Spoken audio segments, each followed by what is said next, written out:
अद्वैत गदाधर श्रीवासरि श्री गौर भक्त वृंद। हरे कृष्ण कृष्ण कृष्ण हरे हरे, हरे राम राम राम हरे हरे।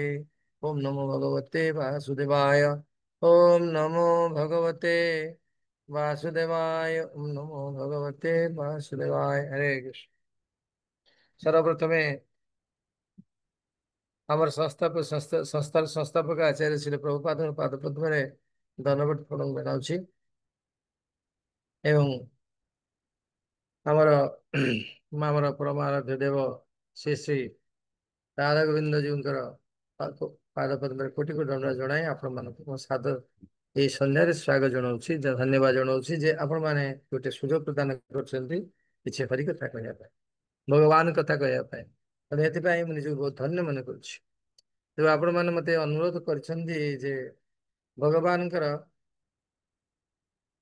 64 ଗୁଣ ଭିତରେ 35 ନମ୍ବର, 36, 37 ଆଉ 38 ନମ୍ବର ଗୁଣର 4ଟି ଗୁଣ ଦେଇଛନ୍ତି ଗାନ କରିବା ପାଇଁ, ସେ ସମୟରେ କଥା କହିବା ପାଇଁ ତା ଉପରେ। ସେଥିପାଇଁ ଆପଣମାନଙ୍କୁ ମୋର ବିଶେଷ ନିବେଦନ, ଆପଣ ଧ୍ୟାନ ପୂର୍ବକ ଶୁଣିବେ। ତେଣୁ ଭଗବାନ କଥାରେ ଅଛି, ହରି ଅନନ୍ତ ହରି କଥା ଅନନ୍ତ, କହଇ ଶୁଣଇ ସବୁ ବହୁ ବିଧ ସନ୍ତ। ତେଣୁ ହରିଙ୍କର ଗୁଣ ଅନନ୍ତ, ହରି ଅନନ୍ତ, ତାଙ୍କ କଥା ବି ଅନନ୍ତ, ଗୁଣ ବି ଅନନ୍ତ। କିନ୍ତୁ ଆମର ଶିଳ ରୂପପାଦ ଗୋସ୍ୱାମୀ, ରୂପ ଗୋସ୍ୱାମୀ ପ୍ରଭୁପାଦ ସେ କଣ କରିଛନ୍ତି ନା ତାହାକୁ ଏକ ଲିପିବଦ୍ଧ କରିଛନ୍ତି, ଏକ ପ୍ରମାଣୀୟ ପନ୍ଥାରେ ଲିପିବଦ୍ଧ କରିଛନ୍ତି। ସେଗୁଡିକ 64 ଗୁଣ ଭିତରେ ସେ କହୁଛନ୍ତି। ସେଥିମଧ୍ୟରେ ଆପଣ ମାନଙ୍କର ଅନେକ ଗୁଣ ଶୁଣି ସାରିଲେଣି, 34 ପର୍ଯ୍ୟନ୍ତ ଶୁଣି ସାରିଲାଣି, ମାନେ 35, 36, 37, 38 4ଟି ଗୁଣ ବିଷୟରେ କହିବି। ତ ସେ ଗୁଣିକ ଗୁଡିକ ହେଲା ବିନୟୀ, ନେକ୍ସଟ କଣ ସେଇଟା? उदार महाराज उदार 35 ଔଦାର୍ଯ୍ୟ, नंबर उदार। ଉଦାରତା। ଦ୍ୱିତୀୟ ତୃତୀୟଟା लज्जाशील। ଲଜ୍ଜାଶୀଳ। ଚତୁର୍ଥ समर्पणकारी रक्षाकर्ता। ତେଣୁ ଆମେ ବର୍ତ୍ତମାନ ଏଇ ସବୁ ଗୁଣର ଗୁଡିକର ଉପରେ ଆଲୋକପାତ କରିବା। ଯଥା ପ୍ରଥମେ ହଉଛି କଣ? ବିନୟୀ। ବିନୟୀ କାହାକୁ କୁହାଯାଏ? ପ୍ରଥମେ ଆମେ ବୁଝିବା ବିନୟୀ କାହାକୁ କୁହାଯାଏ। ବିନୟ କହିଲେ ଯେ ବହୁ କ୍ଷମତାର ଅଧିକାରୀ ହେଇ ମଧ୍ୟ ଯିଏ, ମାନେ ସାଧାରଣ ଭାଷାରେ ଯିଏ ମାନେ ସିନିୟର ମାନଙ୍କୁ ବା ବয়োଜ୍ୟେଷ୍ଠ ମାନଙ୍କୁ ଯିଏ କଣ କରେ ନା ସମ୍ମାନ ପ୍ରଦାନ କରେ, ତାକୁ କହନ୍ତି ବିନୟୀ। ଏବଂ ଯିଏ ନିଜର ମାନେ ସମସାମୟିକ ଦେଖେ ତାଙ୍କ ସହିତ ବନ୍ଧୁତା ସ୍ଥାପନ କରେ, ଏବଂ ଯେ ନିଜ ଠାରୁ ଯିଏ ଜୁନିୟର ବା କନିଷ୍ଠ ସେମିତି ଯିଏ ଦେଖେ ତାକୁ ତାଙ୍କୁ ଯିଏ ଅତି ଶ୍ରଦ୍ଧା ସହକାରେ କଣ କଣ କରେ ନା ସ୍ନେହ ପ୍ରଦାନ କରେ, ତାକୁ ବିନୟୀ କୁହାଯାଇଥାଏ। ଅନେକ ଗୁଣର ଅଧିକାରୀ ହେଇ ମଧ୍ୟ ସେଇଭଳି ଭାବରେ ଇଏ ହଉଛି ଭଗବାନ ହଉଛନ୍ତି ବିନୟୀ। ଭଗବାନଙ୍କର ଗୋଟେ ବିନୟତା ଗୁଣ ଅଛି। ସେ କଣ ନା ଭଗବାନ ବହୁତ ବିନୟୀ। ସେ ତାଙ୍କର ମାନେ କଣ କରୁଛନ୍ତି ନା ତାଙ୍କର ଭକ୍ତ ମାନଙ୍କୁ, ତାଙ୍କର ବୟୋଜ୍ୟେଷ୍ଠ ମାନଙ୍କୁ, ଯିଏ ବୟୋଜ୍ୟେଷ୍ଠ ଅଛନ୍ତି ତାଙ୍କୁ ସେ ବହୁତ ସମ୍ମାନ ପ୍ରଦର୍ଶନ କରୁଛନ୍ତି ଭଗବାନ ହେଇକି ମଧ୍ୟ। ଯଥା ଯେପରି ଯେ ଭଗବାନ କଣ କରୁଛନ୍ତି ନା ଯେତେବେଳେ ବୃନ୍ଦାବନରେ ଲୀଳା କରୁଥିଲେ, ବାଲ୍ୟ ଲୀଳା କରୁଥିଲେ, ନନ୍ଦ ବାବୁଙ୍କୁ ସେ ଗୋଟେ କଥା ବୁଝିବାକୁ ଚାହୁଁଛନ୍ତି। ଯଥା ଗିରିରାଜ ପୂଜା ସମ୍ବନ୍ଧରେ ଯେ ପଚାରୁଛନ୍ତି, ବାବା ତମେ ଏଇ ଗିରିରାଜ ପୂଜାଟା କାହିଁକି କରୁଛ? ଦେଖ, ବିନୟ ଭାବରେ ପଚାରୁଛନ୍ତି, ବାବା ତମେ ଏଇ ଗିରିରାଜ ପୂଜାଟା କାହିଁକି କରୁଛ? ନା ସେ କହୁଛନ୍ତି ଯେ ବାବା କହିଲେ, ବାବା ଦେଖ ଯେ ଆମେ ଗିରିରାଜ ପୂଜାଟା କରୁ, ତମେ ଇନ୍ଦ୍ର ପୂଜା କାହିଁକି କରୁଛ? ଇନ୍ଦ୍ର ପୂଜା କାହିଁକି କରୁଛ ନା ଦେଖ ଏଇ ଜଗତରେ 33 କୋଟି କୋଟି ଦେବତା ଅଛନ୍ତି। କୋଟି ମାନେ ପ୍ରକାରର 33 କୋଟି ଦେବତା ଅଛନ୍ତି।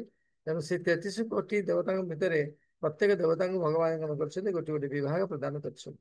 ତେଣୁ ଇନ୍ଦ୍ରକୁ ଦେଇଛନ୍ତି ବର୍ଷାର ବିଭାଗ। ତେଣୁ ସିଏ ଏ ବର୍ଷାକୁ ବା ବୃଷ୍ଟିକୁ ନିୟନ୍ତ୍ରଣ କରିବ। ତେଣୁ ସେଥିପାଇଁ ଆମେ ଯଦି ବର୍ଷା ଆମକୁ ଯଦି ପ୍ରଚୁର ଭାବରେ ହବ, ତାହେଲେ ଶସ୍ୟ ହବ, ପୃଥିବୀ ଶସ୍ୟ ଶ୍ୟାମଳ ହବ, ଆମେ ଖାଦ୍ୟପେୟ ପାଇବା, ଆମର ଗୋରୁ ଗାଈ ମାନେ ମଧ୍ୟ କଣ ହବ ନା ଖାଇବା ଘାସ ଏତି ଖାଇପାରିବେ। ଏଥିପାଇଁ ଆମେ ମାନେ ମଧ୍ୟ ପୁଷ୍ଟିକର ହେଇପାରିବା ଖାଇକି ଏଇ ସବୁ। ସେଥିପାଇଁ ଆମେ ପୂଜା କରୁଛୁ। ତାଙ୍କୁ ବୁଝଉଛନ୍ତି, ଦେଖ ଯେ ବାବା ଯେ ବାସ୍ତବରେ ଏ ଦେବତା ଗୁଡିକ ହଉଛି ଅଧିକାରୀ ଦେବତା। ତର୍କରେ ବୁଝଉଛନ୍ତି ଏବଂ ଯୁକ୍ତି ଭାବେ ଦେବତା ଗୋଟେ ଅଧିକାରୀ ଦେବତା। ଏମାନଙ୍କ ଭିତରେ କିଛି କୌଣସି ପ୍ରକାର ଆଙ୍କ ପାଖରେ କଣ ନାହିଁ ନା ଏମାନଙ୍କ ପାଖରେ କଣ ନାହିଁ ନା ଅଧିକାର କିଛି ନାହିଁ। ଏମାନେ କିଛି ଦେଲା ଭଳିଆ ନାହିଁ, ଯାହା ଭଗବାନ ଦେବେ ଏମାନେ ଦେବେ। ତାଙ୍କୁ ବୁଝଉଛନ୍ତି, ତାଙ୍କୁ ବୁଝେଇ କର୍ମବାଦ ବୁଝଉଛନ୍ତି। ସେଟା ସେ ସମୟ ଅଲଗା, ବହୁତ ସମୟ ଲାଗେ କର୍ମବାଦ ବୁଝେଇଲେ, ମୁଁ ବୁଝେଇ ଦଉଛି। କର୍ମବାଦ ବୁଝଉଛନ୍ତି ଯେ କର୍ମବାଦ ଟିକେ ତେଢାକିରି ବୁଝଉଛନ୍ତି, ମନ ଧରି ପାରୁନାହାନ୍ତି। ଯାହା ହୁଏ ମଧ୍ୟ ବିନୟ ଭାବରେ ସେ ବାବାଙ୍କୁ କହିଛନ୍ତି ଯେ ବାବା ଏଇଟା, ତେଣୁ ବାବା ତାଙ୍କ କଥା ମାନିଛନ୍ତି ଏବଂ ବାବା ମାନିଲା ପରେ ତାଙ୍କ କଣ ଇନ୍ଦ୍ର ପୂଜା ତ୍ୟାଗ କରି ସେମାନେ କଣ ଗିରିରାଜ ପୂଜା କରିଛନ୍ତି। ତେଣୁ ଇଏ ଗୋଟେ ଉଦାହରଣ। ତେଣୁ ଆମର ରୂପ ଗୋସ୍ୱାମୀ କହୁଛନ୍ତି ସେ ସମ୍ବନ୍ଧରେ କଣ ନା ଆଉ ଗୋଟେ ଉଦାହରଣ କରି ଦଉଛନ୍ତି ଯେ ଅବଲୋକ ଏବ ନୃପତେ ସୁଦୂରତ ବେଗାତ ରଥାତ୍ ଅବତି ଅବିତୁମିଚ୍ଛାତେ ଅବତୀର୍ଣ୍ଣା ବାନ ପ୍ରଥମାତ୍ମନ ହରି ବିନୟଂ ବିଶେଷୟତି ସମ୍ଭ୍ରମଣ ସହ। କହୁଛନ୍ତି ଯେ ଅବଲୋକ ଏବ ନୃପତେ ସୁଦୂରତ ବେଗାତ ରଥାତ୍ ଅବତୀର୍ଣ୍ଣ ଇଚ୍ଛତେ ମାନେ ଇଚ୍ଛତଃ ମାନେ ସେ କହୁଛନ୍ତି ଯେ ଯୁଧିଷ୍ଠିର ମହାରାଜ ଯେତେବେଳେ କଣ ହେଇଛି ଯେ ଯୁଧିଷ୍ଠିର ମହାରାଜ ଯେତେବେଳେ ଆସିଛନ୍ତି ତାଙ୍କର ରାଜସ୍ୱ ଯଜ୍ଞକୁ ଆସୁଛନ୍ତି ଭଗବାନ, ରାଜସ୍ୱ ଯଜ୍ଞ କୋଉଠି ହଉଥିଲା? ଇନ୍ଦ୍ରପ୍ରସ୍ଥରେ ହଉଥିଲା ନା। ରାଜସ୍ୱ ଯଜ୍ଞକୁ ଆସୁଛନ୍ତି, ରାଜସ୍ୱ ଯଜ୍ଞ ଦେଖିଲେ ଯୁଧିଷ୍ଠିର ମା ତାଙ୍କୁ ଯାଉଛନ୍ତି କଣ କରି ପାଛୋଟିବା ପାଇଁ ଯାଉଛନ୍ତି। ସେ ସଙ୍ଗେ ସଙ୍ଗେ କଣ କରୁଛନ୍ତି ନା ଅଭି ଅବିଲୋକ ଅବଲୋକ ଦେବ ଦୂରତଃ ଦୂରରୁ ଦେଖି ମହାରାଜ ଯୁଧିଷ୍ଠିରଙ୍କୁ ମହାରାଜ ଯୁଧିଷ୍ଠିର ଚଞ୍ଚଳ ହେଇକି ଆସୁଛନ୍ତି, ସାଙ୍ଗେ ସାଙ୍ଗେ ଭଗବାନ ରଥରୁ ରଥାତ୍ ଅବତୀର୍ଣ୍ଣ ଇଚ୍ଛତ ସେ କଣ ରଥରୁ ଓହ୍ଲେଇ ପଡୁଛନ୍ତି। ଏ ଅବତୀର୍ଣ୍ଣବାନ ପ୍ରଥମ ଆତ୍ମନ ହରି ବିନୟ, ଏଇ ହଉଛି ଏଇ ଯୋଉ ଭାବଟା ରୂପ ଗୋସ୍ୱାମୀ କହୁଛନ୍ତି ଇଏ ହଉଛି ବିନୟନ୍ତି ବିନୟଂ ବିଶେଷୟତି ସମ୍ଭ୍ରମଣ ସହ। ତେଣୁ ଋଷି ମାନଙ୍କ ଏଇ ଯୋଉଠି ସେ କଣ କରୁଛନ୍ତି ସମ୍ମାନ ପ୍ରଦାନ କରୁଛନ୍ତି, ତାଙ୍କୁ ଇଏ ତାଙ୍କର ବିନୟୀ ଭାବ। ଏବଂ ଆଉ ସେଥିପାଇଁ ପୁଣି କଣ କରୁଥିଲେ ଯଦି ବା କଣ ହଉଥିଲେ ଇନ୍ଦ୍ର ଅଗ୍ର ପୂଜା, ସେ କହିଲେ ଯେତେ ବିନୟ ଭାବ ଯେ ସେ ପୂଜାରେ କିଏ ଯେ ରାଜସ୍ୱ ଯଜ୍ଞରେ କିଏ ଅଗ୍ର ପୂଜ୍ୟ ହେବେ? ସେ କହିଲେ ନାଇଁ ପିତାମହ ଭୀଷ୍ମ ହେବେ ଅଗ୍ର ପୂଜ୍ୟ। ଦେଖ ଭଗବାନ କହୁଛନ୍ତି ପିତାମହ ହେବେ ଭୀଷ୍ମ ହଉଛି ଅଗ୍ର ପୂଜ୍ୟ। ପିତାମହ ଭୀଷ୍ମ କଣ କହିଲେ ନା ନା ମୁଁ ଯଦି ବା ବୟୋଜ୍ୟେଷ୍ଠ ତଥାପି ତଥାପି ମାନେ ଭଗବାନ ହଉଛନ୍ତି ସର୍ବଶ୍ରେଷ୍ଠ, ସିଏ ଅଗ୍ର ପୂଜ୍ୟ ହେବେ। ତେଣୁ ଯୁଧିଷ୍ଠିରଙ୍କର ମହାରାଜଙ୍କ ରାଜସ୍ୱ ଯଜ୍ଞରେ ପିତାମହ ଭୀଷ୍ମଙ୍କର କଥା ମାନି ମହାରାଜ ଯୁଧିଷ୍ଠିର ତାଙ୍କୁ କଣ କରିଛନ୍ତି ଅଗ୍ର ପୂଜ୍ୟ କରିଛନ୍ତି। କାହାକୁ? ଭଗବାନଙ୍କର କୃଷ୍ଣ କରିଛନ୍ତି ଅଗ୍ର ପୂଜ୍ୟ କରିସାରିଲା ପରେ ସେ କଣ କରୁଛନ୍ତି ନା ସେ ଅଗ୍ର ପୂଜ୍ୟ ହେଲା ପରେ ସେ ବସିବା କଥା ନା ଗୋଟେ ଜାଗାରେ ବସିବା କଥା ନା ନାଇଁ, ଅଗ୍ର ପୂଜ୍ୟ ନା। ସେ ଉଠିକିରି କଣ କରୁଛନ୍ତି ସବୁ ପ୍ରଜା ମାନେ କୋଉ ରାଜା ମାନେ ଆସିଲେ କଣ ଖାଇଲେ କଣ ନ କଲେ ସେ ସବୁ ସେ ବୁଝୁଛନ୍ତି। କିନ୍ତୁ ବିନୟ ଭାବ ନା ନାଇଁ, ଏଟା ହଉଛି ବିନୟ ଭାବ ନା ନାଇଁ, ବିନୟ ଭାବ। ତେଣୁ ଯୋଉ ଏଇଟା କହୁଛନ୍ତି ଏଇଟା ହଉଛି ବିନୟ ଭାବ। ଆଉ କଣ କରିଛନ୍ତି ତାପରେ ପିତାମହ ଭୀଷ୍ମଦେବଙ୍କୁ ମଧ୍ୟ ସେ ଯଥେଷ୍ଟ ସମ୍ମାନ ପ୍ରଦାନ କରୁଛନ୍ତି। ଯେତେବେଳେ ପିତାମହ ଭୀଷ୍ମକୁ ଆସିଲା ମାନେ ହଠାତ୍ କହିବେ, ସେ କହିବେ ନମସ୍କାର, ସେ କହୁଛନ୍ତି ବାସୁଦେବ ଆପଣଙ୍କୁ ଆପଣ ପାଦପଦ୍ମ କୋଟିକି ଦଣ୍ଡବତ। ସେ ସାଙ୍ଗେ ସାଙ୍ଗେ ଭଗବାନ କହିବେ ପିତାମହ ଭୀଷ୍ମ ଆପଣଙ୍କୁ ମୋର ସାଦର ପ୍ରଣାମ ଗ୍ରହଣ କରନ୍ତୁ ମୋର ହେଲା। ଏବଂ ତାଙ୍କୁ ମଧ୍ୟ ସେ କଣ କରନ୍ତି ନା ବହୁତ ମାନେ ପିତାମହ ଭୀଷ୍ମଙ୍କୁ ବହୁତ ସେ କଣ କରନ୍ତି ନା ଆନନ୍ଦ କଣ କରେ ଆନନ୍ଦରେ ତାଙ୍କ ସ୍ୱାଗତ ଜଣାନ୍ତି ଏବଂ ତାଙ୍କ ରଥରେ ବସିକି ଯାଆନ୍ତି। ସେ ପିତାମହ ଭୀଷ୍ମ ରଥରେ ଯିବେ ସେ ବସିକିରି। ଏଇଭଳି ଭାବରେ ଅନେକ ଅନେକ ତାଙ୍କ କାର୍ଯ୍ୟକଳାପରୁ ଜଣା ପଡେ ଯେ କେତେ କଣ ହଉଛନ୍ତି ନା ଭଗବାନ ହଉଛନ୍ତି ବିନୟୀ। ତେଣୁ ଆମକୁ ତାକୁ ଶିଖିବା ପଡେ ବିନୟୀ ଭାବ। ମାନେ ଆମେ କିପରି ବଡ ମାନଙ୍କୁ ବା ଆମର ଯୋଉ ଜ୍ୟେଷ୍ଠ ବୈଷ୍ଣବ ମାନଙ୍କୁ ଆମେ କଣ କରିବା ନା ସମ୍ମାନ ଦବା। ଯେତେ ବଡ ଗୁଣର ଅଧିକାରୀ ହେଲେ ମଧ୍ୟ ସିନିୟର ବୈଷ୍ଣବ ମାନଙ୍କୁ ଡାକିବ, ପାଖରେ ବସେଇବ, ତାଙ୍କୁ ସାଦର କଥାବାର୍ତ୍ତା କରିବ, ତାଙ୍କୁ କଣ କରିବ ନା ସମ୍ମାନ ପ୍ରଦାନ କରିବ। ଏ ହଉଛି ବିନୟ ଭାବ। ଭଗବାନ ପାଖରେ ସେ ବିନୟ ଭାବଟା ପ୍ରଦର୍ଶନ କରନ୍ତି। ବାସ୍ତବରେ ବିନୟତା ଯାହା ପାଖରେ ବିଦ୍ୟମାନତା ଅଛି ସେ ନିଶ୍ଚିତ କୃଷ୍ଣକୁ ପ୍ରାପ୍ତ ହେବ। ଆଉ ଯାହା ବିନୟ ଭାବ ନାହିଁ ସେ କସ୍ମିନ କାଳେ ସେ ଟେମ୍ପୁଲ ପ୍ରେସିଡେଣ୍ଟ ହଉ, ସେ ଢିଙ୍କି ଚକୁଳି ହଉଛି ହଉ ତା ଘରେ ସେଇଟା ସେ କେବେ କୃଷ୍ଣ ପ୍ରାପ୍ତି ଅସମ୍ଭବ। ଭଗବାନ କହୁଛନ୍ତି ଗୀତାରେ କହୁଛନ୍ତି ଯେ ବିନୟ ଭାବ ନିହାତି ଦରକାର, ହମ୍ବଲ ହେଲା। ତୃଣାଦପି ସୁନିଚୟ ତରିବ ସହିଷ୍ଣୁନା ଅମାନି ମାନଦେନ କୀର୍ତ୍ତନୀୟ ସଦାହରି। ତେଣୁ ଅନ୍ୟକୁ ସମ୍ମାନ ଦେଲେ ହିଁ ଯାଇ ତ କୃଷ୍ଣ କଣ କରିବ, ନିଜ ସମ୍ମାନ ଦାବି କରିବ, ଅନ୍ୟକୁ ସମ୍ମାନ ଦବ, ଯୋଉଟା କି ତମେ କଣ ହବ ନା କୃଷ୍ଣଙ୍କର କୀର୍ତ୍ତନୀୟ ସଦାହରି। ସେଇ ଲୋକ ହିଁ କେବଳ ସର୍ବଦା କୀର୍ତ୍ତନ କରିବ। ଏ ହଉଛି ବିନୟ ଭାବର ଗୋଟେ ହଉଛି ନିଦର୍ଶନ। ତାପରେ ଆପଣ ମାନଙ୍କୁ ମୋ କଥା ମାନେ ଆପଣ ମାନେ ମୋ କଥା ବୁଝିପାରୁଛନ୍ତି ତ? यस यस आज्ञा प्रभु जी। क्या हैं महाराज जी? यस महाराज। यस महाराज। इंग्लिश कुहनी इंग्लिश कुहनी हाँ आज्ञा आज्ञा ना ना महाराज। आज्ञा आज्ञा हबनी आज्ञा हबनी आज्ञा सेମିତି महाराज। କହିଲା यस सॉरी କହିଲା ହବ आज्ञा आज्ञा महाराज। କାହିଁକିନା ଓଡିଆ କ୍ଲାସ ଚାଲିଛି ନା, ଇଂଲିଶ ଟୁ ଇଂଲିଶ हाँ କୁହ। ଆହୁରି ବଢିଆ।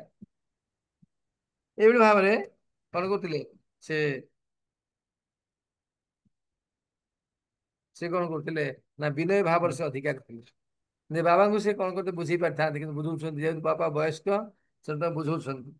ତାପରେ ଲଜ୍ଜାଶୀଳତା 36 ଟା ଲଜ୍ଜାଶୀଳତା। ଲଜ୍ଜାଶୀଳତା କାହାକୁ କୁହାଯାଏ? महाराज ଲଜ୍ଜା ଗୁଣ। आप पर उदार अच्छी उदार उदार ଆଁ 35 नंबर उदार उदार। ହଁ ଯେ 36ଟା ଉଦାହରଣ। आज्ञा आज्ञा ठीक ଅଛି। ଉଦାହରଣ କୋଉଟା ଠିକ ନା ଭୁଲ କରିବି କୋଉଟା? या पर पॉइंट उदार अच्छी। ଔଦାର୍ଯ୍ୟତା। हाँ ମୁଁ ତ ଲେଖିନି 35 36 ବାର ହେଲା। 36 ନମ୍ବରଟା ଅଛି। ଲଜ୍ଜାଶୀଳତା ଅଛି ନା କଣ? ନା ଲଜ୍ଜାଶୀଳତା କେତେ ନମ୍ବର? ଏଟାରେ ମହାରାଜ ପଏଣ୍ଟ ଏପଟ ସେପଟ ହେଇଛି, କିନ୍ତୁ ଲଜେଶ କୁହନ୍ତୁ ମହାରାଜ, ମହାରାଜ କୁହନ୍ତୁ ନାଇଁ ଲଜେଶ। ନାଇଁ ଉଦାରତା କହିବି, ବଢିଆ ହେଇଛି, ମୋର ବଢିଆ ହେଲା। ଉଦାରତା କହିବା ମୋ ପାଇଁ ବଢିଆ ହେଲା। ହେଲା। ଔଦାର୍ଯ୍ୟ, ଭଗବାନଙ୍କର ଔଦାର୍ଯ୍ୟ ପରିପୂର୍ଣ୍ଣ କିପରି ଦେଖ। ଭଗବାନଙ୍କର ଗୋଟେ ଔଦାର୍ଯ୍ୟ ଗୁଣ ଅଛି। ଯେ ଭଗବାନ କହୁଛନ୍ତି ଗୀତାରେ ପ୍ରଥମେ ସେ କହୁଛନ୍ତି ପତ୍ରମ୍ ପୁଷ୍ପମ୍ ଫଳମ୍ ତୋୟଂ ଜୀବ ଭକ୍ତ ପ୍ରୟଚ୍ଛତି। ପତ୍ରଟିଏ ଦିଅ, ପୁଷ୍ପଟି ଦିଅ, ଫଳଟେ ଦିଅ, ଯିଏ ମୋତେ ଶ୍ରଦ୍ଧା ସହକାରେ ଦଉଛି ମୁଁ ତାକୁ ଗ୍ରହଣ କରୁଛି। ତେଣୁ ଇଏ ହଉଛି ଭଗବାନଙ୍କର ଆଉ ଗୋଟେ ଉଦାରତାର ଗୁଣ। ତ ଭଗବାନ ଏତେ ଉଦାର ଯେ ଏପରିକି ମାନେ ଶତ୍ରୁକୁ ମଧ୍ୟ କଣ କରନ୍ତି, ଯଦି କିଏ ଶତ୍ରୁ ତାଙ୍କୁ ମାନେ ମାରିବା ପାଇଁ ଆସିతే ତାକୁ ସେ କଣ କରନ୍ତି ନା ନିଜର ପଦ ଦେଇଥାନ୍ତି, ନିଜ ରାଜ୍ୟ ଦେଇଥାନ୍ତି, ବୈକୁଣ୍ଠ ଧାମ ଦେଇଥାନ୍ତି। ଯେପରି ଶିଶୁପାଳ। ଶିଶୁପାଳ ପିଲାଦିନୁ ଉଠିଲା ବେଳେ ଦମଘୋଷର ପୁତ୍ର ଶିଶୁପାଳ ପିଲା ତା ଦାନ୍ତ ଉଠିଲା ଦିନଠୁ ସେ କଣ କରୁଛି, ଭଗବାନଙ୍କର କଣ କରୁଛି, ଦୁର୍ନାମ ଗାଉଛି ନାଇଁ। ସେଇ ଶିଶୁପାଳ ଯେତେବେଳେ ଭଗବାନ ମାରିଲେ, ସେତେବେଳେ ତାକୁ କଣ କଲେ, ତାକୁ ସିନା ତାର ଦଣ୍ଡ ତାଙ୍କୁ ମାରିଲେ ସିନା, ତାକୁ କୋଉଠି ଦେଲେ, ଭଗବାନ ଧରି ସେ ମିଶିଗଲା ନା ନାଇଁ। ଭଗବାନଙ୍କ ଜ୍ୟୋତି ଆସି ତାଙ୍କ ଧରି ମିଶିଗଲା, ଦେଖ କେତେ ଉଦାର। ଆଉ ଗୋଟେ ଉଦାରତା ଗୁଣ ଅଛି ଅନେକ ଏଭଳି ଭାବରେ, ଯେ ଉଦ୍ଧବ ଆଉ ବିଦୁରଙ୍କର କଥୋପକଥନ ହଉଛି ତୃତୀୟ ସ୍କନ୍ଧ ଭାଗବତର କଥା।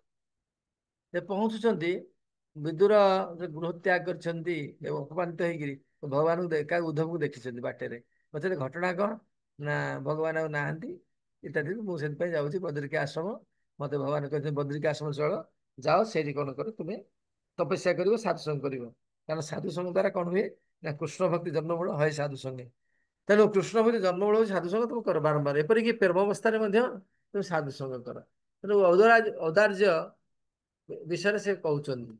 କିଏ ଦି ଜଣ କଥାବାର୍ତ୍ତା ହଉଛନ୍ତି, କଣ ଶେଷ କୋଟି ଅହୋ ବକିଜଂ ସ୍ତନ କାଳକୁଟଂ ଜିଜ୍ଞାସୟାପି ସ୍ୱାଧୀ ଲେଭେ ଧାତୃଚିତଂ ତତ ନୟଂ କଂ ବା ଦୟାଳୁ ଶରଣଂ ବ୍ରଜାମେ।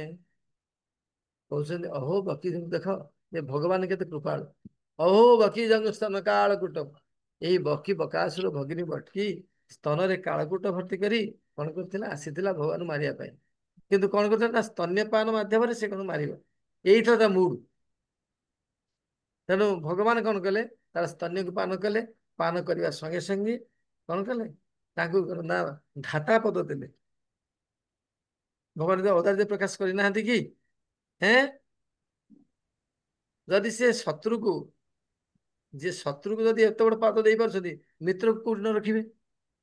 ସେଇ କଥା ଶୁଣି ଶ୍ରୀଲ ସୁଖଦେବ ଗୋସ୍ୱାମୀ ଯିଏ କଣ ବ୍ରହ୍ମଚିନ୍ତନରେ ମଗ୍ନ ଥିଲେ, ଯେତେବେଳେ ସେମାନେ କାଠୁରିଆ ମାନେ କିଏ ପୈଳ ଆଦି ପୈଳ ବୈଶାଖ ଆଦି ଜମିନି ଆଦି କଣ ଶିଷ୍ୟମାନେ କଣ ବ୍ୟାସଦେବଙ୍କର ଶିଷ୍ୟମାନେ କାଠ କାଟିବାକୁ ଯାଆନ୍ତି, ବ୍ୟାସଦେବଙ୍କର ରଚିତ ଭାଗବତରେ କିଛି ଶ୍ଲୋକ ସେ ବୋଲନ୍ତି।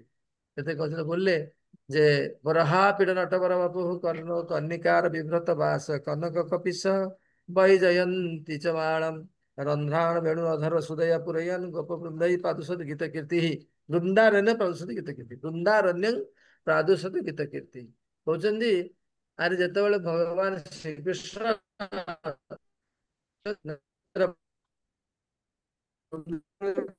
କି ଆନନ୍ଦ ମନୋରମ ଦୃଶ୍ୟ ସିଏ ଏଟା ଶୁଣିକି ସୁଖଦେବ ଗୋସ୍ୱାମୀ ଯେ ବ୍ରହ୍ମଚିନ୍ତନ ଯିଏ କଣ କରି ନିମଗ୍ନ ହେଇଥିଲେ, ସେ ସୁଖଦେବ ଗୋସ୍ୱାମୀ କଣ କରୁଛନ୍ତି ଶୁଭୁଛି? ଆରେ ଆଜ୍ଞା ଶୁଭୁଛି ନା ମହାରାଜ, ନାଇଁ? ଆଜ୍ଞା ମହାରାଜ, ତେଣୁ ଆଜ୍ଞା ଆଜ୍ଞା ଆଜ୍ଞା। ଆଜ୍ଞା କହୁଛନ୍ତି ଆଜ୍ଞା ଲାଭ ବା କଣ ହବ? ଆଜ୍ଞା ମୋର ଲାଭ ବା କଣ ହବ? ଯେମିତି ଯଥା ଏଟେ ସୁନ୍ଦର ଭଗବାନ ହେଲେ କଣ, ମୋର ବା କଣ ଲାଭ ଅଛି?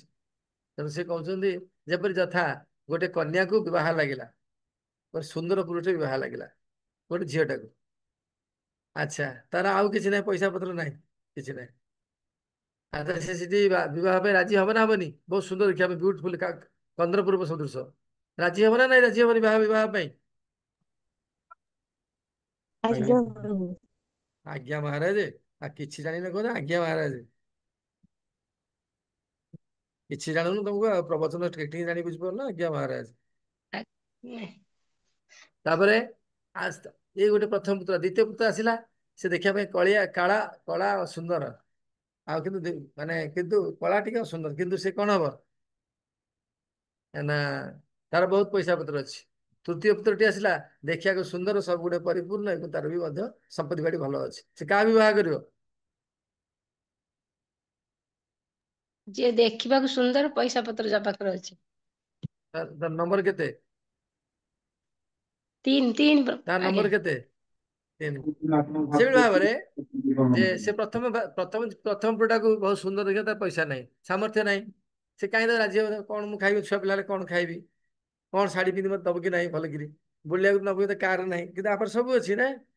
ସେଇଭଳି ଭାବରେ ସେ ସୁଖଦେବ ସେ ଭାବୁଛନ୍ତି ଏଭଳିଆ ସୁନ୍ଦର ଭଗବାନ ମୋର କଣ କାମରେ ଆସିବେ? କିଛି କାମରେ ଆସିବେନି। ଯେତେବେଳେ ଏଇ ଶବ୍ଦ, ଏଇଟା ଶୁଣିଛନ୍ତି, ଔଦାର୍ଯ୍ୟ ଗୁଣଟା ଶୁଣିଛନ୍ତି, ଅହୋ ବକିଜଂ ସ୍ତନ କାଳକୁଟମ୍ ଜିଘ୍ୟାସୟାପାରି ହେ ବିଧାତୃଚିତାଂ ତତ ଅନ୍ୟଂ କଂ ବା ଦୟାଳୁ ଶରଣ ବ୍ରଜାମେ। ଏ କଥା ଶୁଣିଛନ୍ତି, ଭର୍ତ୍ତି କରି ଆସିଥିଲା ମାରିବା ପାଇଁ, ତାକୁ ତା ସ୍ତନ୍ୟ ପାନ କଲେ ଏବଂ ଶେଷ ତାକୁ ଧାତା ପଦ ଦେଲେ। ସେଇଠି ସୁଖଦେବ ଗୋସ୍ୱାମୀ ଚିନ୍ତା କରୁଛନ୍ତି, ଆରେ ଯୋଉ ଭଗବାନ ନିଜର ଶତ୍ରୁକୁ କଣ କରୁଛନ୍ତି, ଏତେ ବଡ ସ୍ଥାନ ଦଉଛନ୍ତି, ମିତ୍ରକୁ କୋଉ ସ୍ଥାନ ନ ଦେବେ? ତେଣୁ ସାଙ୍ଗେ ସାଙ୍ଗେ ଉଠିକି ସେ କଣ କଲେ, ଆପଣ ଏଇ ଶ୍ଲୋକ କୋଉଠୁ ପାଇଲେ? ନା ଆମେ ଆମର ଗୁରୁଦେବଠୁ ପାଇଲୁ। ତ ଗୁରୁଦେବ କିଏ? ସେ ଦ୍ୱାପାୟନ ବ୍ୟାସ। କୋଉ ଦ୍ୱାପାୟନ ବ୍ୟାସ? ନା ଶ୍ରୀକୃଷ୍ଣ ଦ୍ୱାପାୟନ ବ୍ୟାସ। ଓ ମାଇ ଡିଅର ଡାଡି, ଓ ମାଇ ଡିଅର ଡାଡି। ସେଇଠି କଣ ହେଲେ, ସୁଖଦେବ ଗୋସ୍ୱାମୀ ପୁଣି ଆସିଲେ ଏବଂ ପୁଣି ଆଉ ଭାଗବତ ପଢିଲେ। ଅର୍ଥାତ୍ ବ୍ୟାସଙ୍କର ସୁଖ ଅନ୍ୱେଷଣ ଟା ସଫଳତା ହେଲା ନିଜ ଶିଷ୍ୟ ମାନଙ୍କ ମାଧ୍ୟମରେ। ଇଏ ହଉଛି ଔଦାର୍ୟତା, ଉଦାରତା। ଏ ଭଗବାନ ଆହୁରି ଉଦାର ଗୁଣ କଣ? ଏଇ ଭଗବାନ ରାମ ଅବତାରରେ, ତେଣୁ ସୀତା ମାତା ଯେ ରାବଣଙ୍କ ଘରେ ରହିଥିଲେ ଅନେକ ଦିନ, କେତେ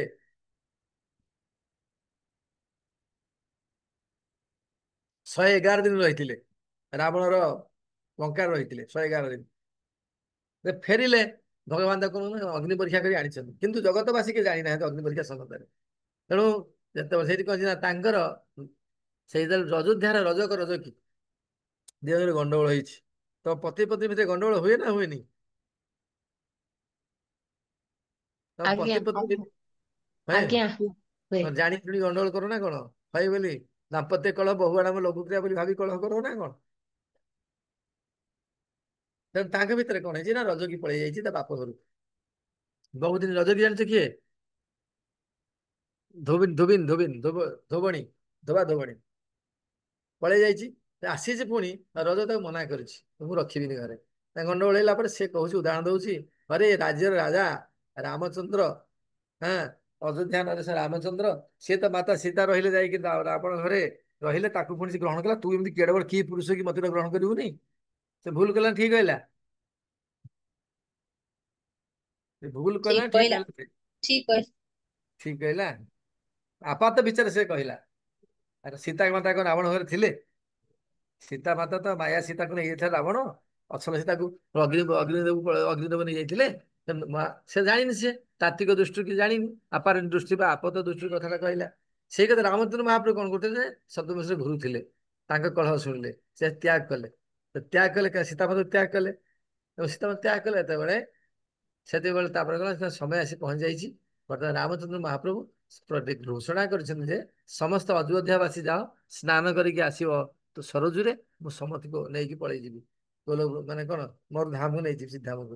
ସମସ୍ତେ ସ୍ନାନ କରିବାକୁ ଗଲେ। ଆସିକି ଠିଆ ହେଇଛନ୍ତି, କିନ୍ତୁ ରଜକ ରଜକି ସ୍ନାନ କରିବାକୁ ଯାଉନାହାନ୍ତି। କାରଣ ଆମେ ଏଡେ ବଡ ଅପରାଧ କରିଛୁ ଯେ ଆମକୁ କେବେ କ୍ଷମା ନାହିଁ। ଆମେ କଣ ମହାପ୍ରଭୁ ଆମକୁ ନେଇକି ଯିବେ ଯେ କୋଉଠିକି ଚିନ୍ତାମକୁ ନେଇକି ଯିବେ। ସମସ୍ତେ ବସିଲେ ହନୁମାନଙ୍କୁ ପଚାରିଲେ, ହନୁମାନ ସବୁ ଡାକ ବସେଇବା ପାଇଁ। ସମସ୍ତେ ବସିଲେ ଅଯୋଧ୍ୟାବାସୀ। ବସିଲା ପରେ କିନ୍ତୁ ଏ ଦି ଜଣ ଠିଆ ହେଇଛନ୍ତି। ହନୁମାନଙ୍କୁ ପଚାରୁଛନ୍ତି, ହନୁମାନ, ପ୍ରଭୁ ପଚାରୁଛନ୍ତି, ହନୁମାନ ଇଏ କାହିଁକି ଆସୁନାହାନ୍ତି? ଏ ପଚାରିଲା କି ତମେ କାହିଁକି ଆସୁନ, ବସୁନ, ତମେ ଯିବନି କି? ନା ଆଜ୍ଞା ଆମେ ଏତେ ଅପରାଧୀ ଯେ ଆମେ ପ୍ରଭୁଙ୍କ ସାଥିରେ ଗୋଲ ବୃନ୍ଦାବନ ଯିବା ବା ନିଜ ପ୍ରଭୁଙ୍କ ଧାମ ଯିବା ପାଇଁ ଆମେ ଯୋଗ୍ୟ ନୁହଁ। କାହିଁକି ନୁହଁ? ନା ଆମେ ଅନେକ ଅପରାଧ କରିଛୁ। ଆମେ ଜାଣିନୁ ମାତା ସୀତାଙ୍କୁ ପ୍ରଭୁ ରାମଚନ୍ଦ୍ର ଅଗ୍ନି ପରୀକ୍ଷା କରି ଆଣିଥିଲେ। ମାୟା ସୀତା କୁ ରାବଣ ଚୋରିକି ନେଇଥିଲା। ଏ ବିଷୟରେ ଆମର ପୂର୍ଣ୍ଣ ଜ୍ଞାନ ନଥିଲା। ତେଣୁକରି ଆମେ ଏଇଭଳି କଳହ କରିଥିବା। ଆମ କଳହ ଶୁଣି ପ୍ରଭୁ କଣ କରିଛନ୍ତି ନା ନିଜର ପତ୍ନୀକୁ ତ୍ୟାଗ କରିଛନ୍ତି। ଅତଏବ ଆମେ ଅପରାଧୀ। ଆମେ ଜଗତଜନନୀ ସୀତାଙ୍କ ପାଖରେ ଅପରାଧ କରିଛୁ। ପ୍ରଭୁଙ୍କର କାର୍ଯ୍ୟକଳାପ ସନ୍ଦେହ ପ୍ରକାଶ କରିଛୁ ଯେ ଭଗବାନ ହଉଛନ୍ତି ରାମଚନ୍ଦ୍ର ଭଗବାନଙ୍କ ପାଖରେ ସେ କଣ କରୁଛୁ, ଆମେ କଣ କରୁଛୁ, ରାଜର୍ଷିଙ୍କ ପାଖରେ ଆମେ କଣ କରୁଛୁ, ଅପରାଧ କରିଛୁ। ଏଥିପାଇଁ ଆମେ ମାନେ ବାସ୍ତବରେ ଯୋଗ୍ୟ ନୁହଁ। ସେଟା ପ୍ରଭୁ କହିଲେ, କିଏ? ହନୁମାନ କହିଲେ। ପ୍ରଭୁ ଯାଇକିରି କଣ କରୁଛନ୍ତି, ତାଙ୍କ ହାତ ଦିଟା ଧରିକିରି ନିଜ ଦି ହାତ ଧରିକି ଧୋବା ଧୋଉଣିକି ଆଣି କୋଉଠି ନା ସେ ଯୋଉ ବିମାନ ଆସିଥିଲା ବସେଇ ଦଉଛନ୍ତି। ଚିନ୍ତା କର, ସେ ପ୍ରଭୁ କେତେ କୃପାଳୁ, କେତେ ଦୟାଳୁ, କେତେ ଔଦାର୍ଯ୍ୟ, ନାଇଁ? ଉଦାରତା ନାହିଁ, ନାଇଁ? ଉଦାରତା ନୁହେଁ? ଆଜ୍ଞା ଆଜ୍ଞା। ତେଣୁ ଇଏ ହଉଛି ପ୍ରଭୁଙ୍କର ଆହୁରି ଏକ ଔଦାର୍ଯ୍ୟ। ଦିନକର ଘଟଣା ନା ପ୍ରଭୁଙ୍କୁ ଯଦି ତମେ ସାମାନ୍ୟ ଟିକେ ଦବ, ପ୍ରଭୁ କଣ କରନ୍ତି ନା ତାକୁ ବହୁତ ବଡ ମନେ କରିଥାନ୍ତି।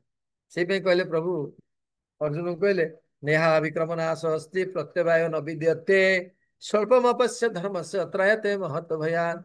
କହୁଛନ୍ତି ଅର୍ଜୁନ, କହୁଛନ୍ତି ନେହା ବିକ୍ରମ ନାଶ ଅସ୍ତି, ଯେ ମାନେ ତୁମ ଗୁଣ ଅନୁସାରେ କର୍ମ କର, କର୍ମଫଳକୁ ମତେ ଅର୍ପଣ କର। ଏଇଭଳିଆ ଅର୍ପଣ କଲେ ତୁମେ କଣ କରିବ? କର୍ମବନ୍ଧରୁ ମୁକ୍ତ ହେଇଯିବ। ତେଣୁ ଯଦି ଯଦି ଟିକିଏ ଏଇ ଯୋଉ କଥାରୁ ନିଜ ଗୁଣ ଅନୁସାରେ କର୍ମ କରି କର୍ମଫଳ ଟିକେ ଅର୍ପଣ କରିଥିବ, ଯଦି ନ ଇଏ ଅଭିକ୍ରମ, ଏଇ ଅଭିକ୍ରମ, ଏଇ ପ୍ରଚେଷ୍ଟା ଟିକିଏ ହେଲେ ଯଦି କଣ ହବ ନା ଯିଏ ଟିକିଏ କରିଛି, ଅଧୁରା ରହିଯାଇଛି, ସେ ବ୍ୟକ୍ତି ମଧ୍ୟ କଣ ହବ ନା ତାର ନାଶ ନାହିଁ କି ହ୍ରାସ ନାହିଁ। ନାଶ ମାନେ ମୂଳ ଜୀବନ, ହ୍ରାସ ମାନେ ଧୀରେ ଧୀରେ ନାଇଁ। ଯଦି କୋଉଠି ଅଧୁରା ହେଇଗଲା, ସେ ଆସନ୍ତା ଜନ୍ମରେ ଆସି କଣ କରିବ ନା ସେ ତ ଆରମ୍ଭ କରିବ। ତେଣୁ ମୋର ଭକ୍ତିଟା ଭଗବାନ ଭକ୍ତି କଣ ହଉଛନ୍ତି, ଭକ୍ତ ଭଗବାନ ଭକ୍ତି। ସେମାନେ ଏତେ ଆଙ୍ଗିମାରି ଜଡ଼ିତ ଯେ ଭଗବାନ ତାଙ୍କୁ କୃପା କରନ୍ତି। ହେଲା, ସେ ସେଇଠୁ ଷ୍ଟାର୍ଟ କରେ। ଏଇଟା ହଉଛି ଔଦାର୍ଯ୍ୟର ଗୁଣ, ଉଦାରତାର ଏକ ଗୁଣ। ତାପରେ ଏଇଭଳି ଭନକର ଅନେକ ଔଦାର୍ଯ୍ୟ ଗୁଣ ଅଛି। ହେଲା, ଯେତେ ବଡ ପାପୀ ହଉନା କାହିଁକି ଭଗବାନଙ୍କୁ ଅଛି କହିଲା, ପ୍ରଭୁ ମୋର ଆଉ କେହି ନା, ମୁଁ ଭୁଲ କରିଦେଇଛି, ପାପ କରି, ପ୍ରଭୁ ସେଇଟା ଗ୍ରହଣ କରନ୍ତି। ଆପଣ ମାନେ ଦେଖିଥିବେ, ଶିଳ ପ୍ରଭୁପାଦ କୁହନ୍ତି ଯେ ଆମର ପ୍ରଭୁ ବହୁତ ଉଦାର। କିପରି ଉଦାର? ନା ଆମ ମଠରେ ଯୋଉମାନେ ସବୁ ପାରିଶ୍ରମିକ ନେଇ କାମ କରୁଛନ୍ତି, ପ୍ରଭୁ ତାଙ୍କର ପାରିଶ୍ରମିକ ନଉଛି ବୋଲି ପ୍ରଭୁ ସେଟା ମନେ କରନ୍ତିନି। ପ୍ରଭୁ କହନ୍ତି ମୋର ସେବା କରୁଛି, ତା କୃପା କରନ୍ତି ପ୍ରଭୁଜୀ। ପ୍ରଭୁ ତାକୁ କହୁଛନ୍ତି କୃପା କରନ୍ତି, ପ୍ରବଳ କୃପା କରନ୍ତି। ଯେପରି ଆମର ଉଦାହରଣ ଅଛି ବୁଆଜି ମନ୍ଦିର। ବୁଆଜି ମନ୍ଦିର, ବୁଆଜି ମନ୍ଦିରରେ ବିଧବା ବୁଆ ତାଙ୍କର ଅଳ୍ପ ବୟସରେ ବିଧବା ହେଇଗଲେ, ତାଙ୍କ ମାନେ କଣ କଲେ, ତାଙ୍କ ଦିଅର ମାନେ ତାଙ୍କ ଉପରେ କଣ କଲେ, ଦୁଷ୍ଟ ଅଭିସନ୍ଧି ପ୍ରୟୋଗ କଲେ। ତେଣୁ ଘର ଛାଡିକି ପଳେଇ ଆସିଲେ, ବାପ ଘରେ ରହିଲେ। ବାପ ଘରେ ରହିଲେ, ଉତ୍ତର ବାଲେଶ୍ୱର କଥା, ତମ ବାଲେଶ୍ୱରିଆ ଲୋକ, ଉତ୍ତର ବାଲେଶ୍ୱର କଥା। ସେ ରହିଲେ ଯେତେବେଳେ, ବୁଆଜି ହଁ, ତେଣୁ ତାଙ୍କର ଭାଉଜ ମାନେ ମଧ୍ୟ ତାଙ୍କୁ ଭଲ ପାଇଲେନି। ନାଇଁ, ସ୍ତ୍ରୀ ଲୋକ ମାନଙ୍କର ଗୁଣ, କେହି କାମୁଡା ମୁଡା ହେବେ। ତେଣୁ ସେ କଣ କଲେ, ବାହାରି ଆସିଲେ। ନାଇଁ ମାନେ ଭକ୍ତ କିନ୍ତୁ ଥିଲେ, ବାହାରି ଆସିଲେ। ଆସି ରାତିରେ ପଳେଇ ଆସିଛନ୍ତି, ମନ ଦୁଃଖରେ ପଳେଇ ଆସିଛନ୍ତି। ଯାହା ହବ ଆଉ ପଳେଇ ଆସି ଶୋଇପଡିଛନ୍ତି, ରାତି ଶୋଇପଡିଛନ୍ତି ଗୋଟେ ମନ୍ଦିରରେ। ସେଇଟା ଗୋଟେ ଗୌନୀଦେବୀ ମନ୍ଦିର ବୋଲି ବୁଆଜିକୁ ମାଲୁମ ନାହିଁ। ରାତିରେ ଶୋଇଛନ୍ତି, ଯେହେତୁ ଇଏ ଥିଲେ କଣ, ଗୌନୀତାଙ୍କର ଭକ୍ତ ଥିଲେ। ତେଣୁ ବୁଆଜି ଶୋଇଛନ୍ତି, ତାଙ୍କର ଗୌନୀତା କହୁଛନ୍ତି, ବୁଆଜି, ବୁଆ ତମେ କୁଆଡେ ଯାଉଛ? ଆଉ ତମେ ଏଇଠି ରୁହ। ସେ କହିଲେ ଆମକୁ ରୁହ, ଏଇଠି କ୍ଷୀରି ଖାଇବାକୁ ଦିଅ। ସତୁ ସତ ଉଠିଲା ବେଳକୁ ଦେଖିଲା ବେଳକୁ ତାଙ୍କ କାନିଟା ସେ ମନ୍ଦିର ଭିତରେ ବସିଛି। ଦେଖିଲା ବେଳକୁ କିଏ ନା ସେ ଦେଖିଲେ ଯଦି ଗୌନୀତାଇ ବସିଛନ୍ତି। ହେଲା, ତେଣୁ ସେ କୁଆଡେ ଗଲେ, ସେଠି ରହିଲେ। ତାପରେ ବ୍ରାହ୍ମଣ କୁହାହେଲା, ସ୍ତ୍ରୀ ଲୋକ ଆସିଛନ୍ତି, ସୁନ୍ଦର ସ୍ତ୍ରୀ ଲୋକଟେ ଆସିଛନ୍ତି, ସିଏ ଆମର ବୁଆ, ଆମର ପିଉସୀ। ସିଏ ଆମକୁ ସେ କଣ କରେ, କ୍ଷୀରି ଖାଇବେ ସବୁଦିନେ। ତେଣୁ କ୍ଷୀରି ଖୁଆ ଆରମ୍ଭ ହେଲା। ତାଙ୍କର ବୁଆଙ୍କର ବହୁତ ପ୍ରଶଂସା ହେଲା। କିନ୍ତୁ ଯେ ଟୋକା ମାନେ ଥିଲେ, ଯୋଉ ଯୁବକ ମାନେ ଥିଲେ, ତାଙ୍କର ଲୋଲୁପତା ଦୃଷ୍ଟିରୁ, ଲୋଲୁପ ଦୃଷ୍ଟି ପାଇଁ ବୁଆଜି ସେଥିପାଇଁ ଶିକାର ହେଲେ। ବୁଆଜି ରହିପାରିଲେନି। ବୁଆଜି କହିଲେ, ଦେଖ, ମୁଁ ସର୍ଟକଟ କହୁଛି, ବୁଆଜି କହିଲେ, ଦେଖ ଆମେ ମାନେ କଣ କରିବା, ମୁଁ ଆଉ ରହିପାରିବିନି, ମୁଁ ଆଉ ବିନ୍ଦାସ ହୋଇପାରିବିନି। ସେଠୁ କହିଲେ ଠିକ ଅଛି ବୃନ୍ଦାବନ ପଳେଇବା ଆଉ। ବୃନ୍ଦାବନ ଆସିଲେ, ନା ମୁଁ ତ ବାଟ ଦେଖିନି, ନା ତମେ ଖାଲି ଥାଳିରେ ଆମକୁ ମୁଣ୍ଡାଅ, ଆମେ ବାଟ କାଢିବୁ। ଆଜି ପହଞ୍ଚିଲେ ବୃନ୍ଦାବନ, ରହିଲେ। କହିଲେ କଣ ଖାଇବା, କଣ କରିବା, କେମିତି କୋଉଠି କରିବା, ଆମର ତ କିଛି ଘର ଦ୍ୱାର ନାହିଁ। ତ ଠିକ ଅଛି, ଘର ମିଳିଯିବ। ତାପରେ ଥାଳିରେ ରଖି ବୁଆଜି ବସିଛନ୍ତି। ଆସି ଲୋକମାନେ ପହଞ୍ଚିଲେ, ଚାଲିଲେ କଣ କଲେ, ଏମିତି ମୁଁ ଆସି ତାଙ୍କ ବୁଆଜି ପାଇଁ ଗୋଟେ ଛୋଟ କୁଡିଆ ବନେଇଦେଲେ, କୁଡିଆ ରହିଲେ। ବୁଆଜି ଗୌରୀନିତାଇ ଖାଇବାକୁ ଦିଅନ୍ତି। କ୍ଷୀରି ବି କୋଉଠି କ୍ଷୀରି ଆସିବ, ପଇସା ନାହିଁ, କାହାକୁ ମାଗିବାକୁ ଯିବି, ଏ ଯୁବତୀ ବୟସରେ କାହାକୁ ମାଗିବାକୁ ଯିବି, ପଚାରିଲେ ତମେ ବସୁନା ଆମ ସେବା କର, ତମେ ଖାଲି ଆମକୁ ସେବା କର, ଫୁଲ ଦିଅ, ସେବା କର, ସବୁ ଆସିବ। ଲୋକ କ୍ଷୀରି ଆଣି କ୍ଷୀର ଦେଲେ, କ୍ଷୀରି ଚିନି ସବୁ ଆସିଲା। ଧୀରେ ଧୀରେ ଧୀରେ ଧୀରେ ବୁଆଜିଙ୍କର କଣ ହେଲା, ସମ୍ପତ୍ତି ବାଡି ବଢିଲା। ସେଟା ଗୋଟେ ବ୍ରାହ୍ମଣ, ଗରିବ ବ୍ରାହ୍ମଣ, ଧୀରେ ବୁଆଜିଙ୍କ ପାଖକୁ ଆସେ, ଗୌରୀନିତାଇଙ୍କୁ ଦେଖେ, ତାଙ୍କ ସେବା କଲା। ସେବା କରୁ କରୁ କଣ ହେଇଛି ନା, ସେବା କରୁ ତାଙ୍କର ବହୁତ ଝିଅ ଥିଲେ। ତାଙ୍କର କାର, ସେ ଗରିବ ବ୍ରାହ୍ମଣର। ସେ କଣ କଲା, ଗୌରୀନିତାଇଙ୍କର କଣ କରେ ନା, ମୁକୁଟ ଚୋରି କଲା, ସୁନା ମୁକୁଟ। ସେ ବୁଆଜି କହିଲେ ଆରେ କଣ ହେଲା, ସୁନା ମୁକୁଟ କୁଆଡେ ଗଲା? ସେଠୁ ସେ ସକାଳୁ ଉଠି ମନ ଦୁଃଖରେ ବସିଛନ୍ତି। ବୁଆ ସୁନା ମୁକୁଟ କିଏ ନେଲା? ରାତିରେ କହୁଛନ୍ତି ବୁଆ ସେ ପୂଜାରୀ ନୁହଁ, ଆମ ବହୁତ ସେ ନେଇ ସୁନା ମୁକୁଟ ନେଇଛି, ଆଉ ତମେ କାହିଁ କିଛି କହିଲେନି, ଚୁପଚାପ ବସ। ନାଇଁ ବୁଆ, ତମେ କେତେ ସେ ଆମ କ୍ଷୀରି, ଆପଣ କେତେ ସେ ଆମ କ୍ଷୀର ଆଣି ଦେଇଛି, କ୍ଷୀରି ଖୁଆଇଛି, ନଉ, ତା ଝିଅ ବାହାଘର, ଗରିବ ଲୋକଟା ନଉ। ନା ତମେ କଣ ପିନ୍ଧିବ? ନା ତମେ କଣ ପିନ୍ଧିବ? ନା କାଲି ସକାଳେ ଆମ ପାଇଁ ଆସିଯିବ। ସେଠ ଆସିଲେ, କହିଲେ ଆଉ ବୁଆ କିଏ ଅଛନ୍ତି? ନା ମୁଁ ବୁଆ। ନା ଆଉ ଗୌରୀନିତାଇ କାହାନ୍ତି, ମୁଁ ଦେଖୁନା, ଦେଖିଲେ। କହିଲେ ଆଉ ଆପଣ ମୁଁ ଗୌରୀନିତାଇ ପାଇଁ ଦିଅ ମୁକୁଟ ଆଣି, ମୁକୁଟ କରି ଆଣିବି, କାଲି କାଲି ମୁଁ କହିକି ମୁକୁଟ ଦେବି। ହଉ ଆପଣଙ୍କ ଇଚ୍ଛା। ଆସିଗଲା ବନ୍ଧୁ। ତେଣୁ ସେଇ ବୁଆ ଆଜି ଦେଖ, ସେ ଗୌରୀନିତାଇ ବା କୃଷ୍ଣ, ସ୍ୱୟଂ କୃଷ୍ଣ, ସେ କେମିତି ଦେଖନ୍ତୁ କୃପାଳୁ, ଔଦାର୍ଯ୍ୟ ନା, ଉଦାରତା ନାହିଁ। ତାକୁ ସେ ତାକୁ ଔଦାର୍ଯ୍ୟରେ ତାକୁ କହୁଛନ୍ତି ହଁ ସେ ନେଇଯାଅ। ଏ ହଉଛି ଭଗବାନଙ୍କର ଔଦାର୍ଯ୍ୟ ଗୁଣ, ଉଦାରତା। ତାପରେ ନେକ୍ସଟ ଲଜ୍ଜାଶୀଳ କଣଟା, ମହାରାଜ। ନେକ୍ସଟ କଣ? ଲଜ୍ଜାଶୀଳ। ହୁଁ, ଲଜ୍ଜାଶୀଳ। ଲଜ୍ଜାଶୀଳ। ଲଜ୍ଜାଶୀଳ ମାନେ ଆଜ୍ଞା ମହାରାଜ। ରୂପାଶୀଳ, ରୂପଶ୍ରୀ ତାଙ୍କର। ହଁ।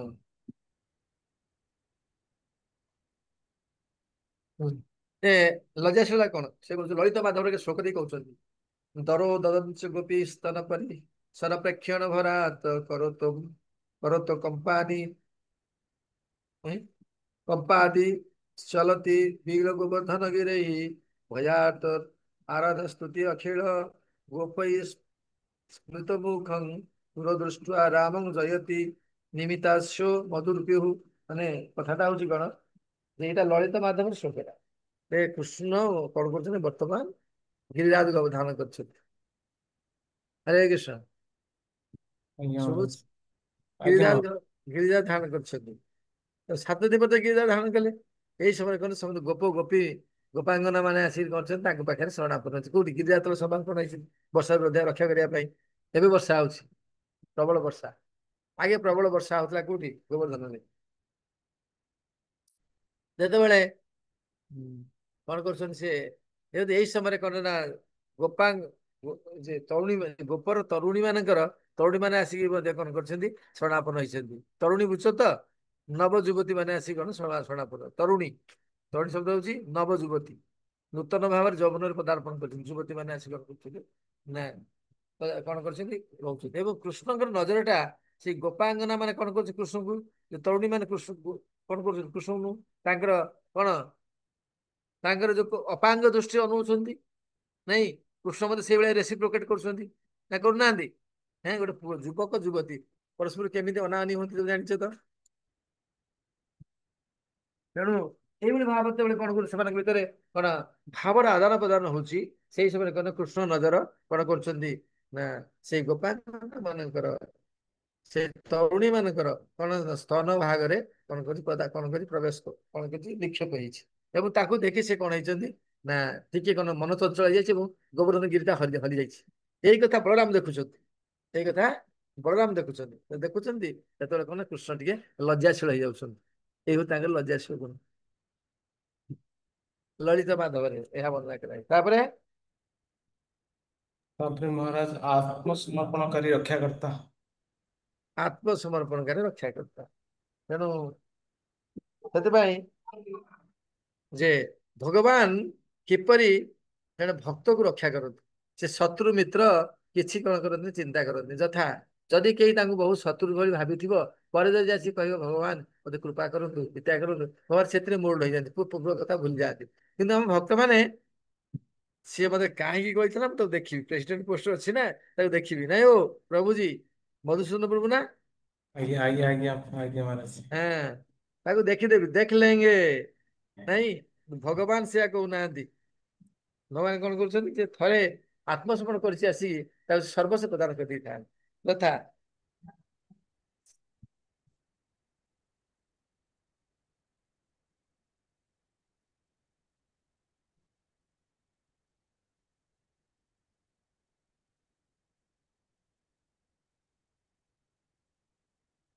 ଜ୍ୱର ପରିହର ବିଭ୍ରାସଂ ତମତ୍ର ସମରେ ପୁତ୍ରାପରାଧୋପି ସଦ୍ୟ ପ୍ରପଦ୍ୟମାନେ ଯଦି ବିନ୍ଦନ୍ତି ଯାଦବେନ୍ଦ୍ର ଅୟଂ। କହୁଛନ୍ତି କଣ ଯେ ଏଇଟା କୋଉଠୁ ଆସିଛି ସେ କହିନାହାନ୍ତି, ଯେ ସବୁ କିଛି ପରିହାର କରି ଯଦି ବା କୌଣସି କାରଣରୁ ତମର ଭଗବାନ ପାଇଁ ଶତ୍ରୁତା ହେଇଯାଇଛି, ତାକୁ ପରିହାର କରିଦିଅ, ତ ତାଙ୍କର ଶରଣାପନ୍ନ ହୁଅ। ସେ କଣ କରିବେ ନା ଚନ୍ଦ୍ର ସଦୃଶ ତମକୁ କଣ କରିବେ, ରକ୍ଷା କରିବେ। ଅର୍ଥାତ୍ ଯତ ଚନ୍ଦ୍ର, ଚନ୍ଦ୍ର ଜଣେ କି ଶତ୍ରୁ ହେଲା, ସେ ଚନ୍ଦ୍ର ଉଦୟ ହଉଛି, ସେ ଶତ୍ରୁକୁ ଛାଡି ଦେଇକି ଅନ୍ୟ ମିତ୍ର ମାନଙ୍କ ପ୍ରତି କଣ କରୁଛନ୍ତି, ତାଙ୍କ କିରଣ ବିକିରଣ କରୁଛନ୍ତି କି? ହଁ, କରୁଛନ୍ତି।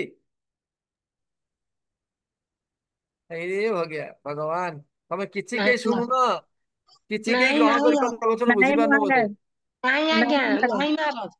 ନାଇଁ ଆଜ୍ଞା, ଆରେ ଅନ୍ୟ ମନସ୍କ ସବୁ ତ ତମେ ଆଉ। ନାଇଁ ଆଜ୍ଞା, ମତେ ପାଠ ପଢୁଛ।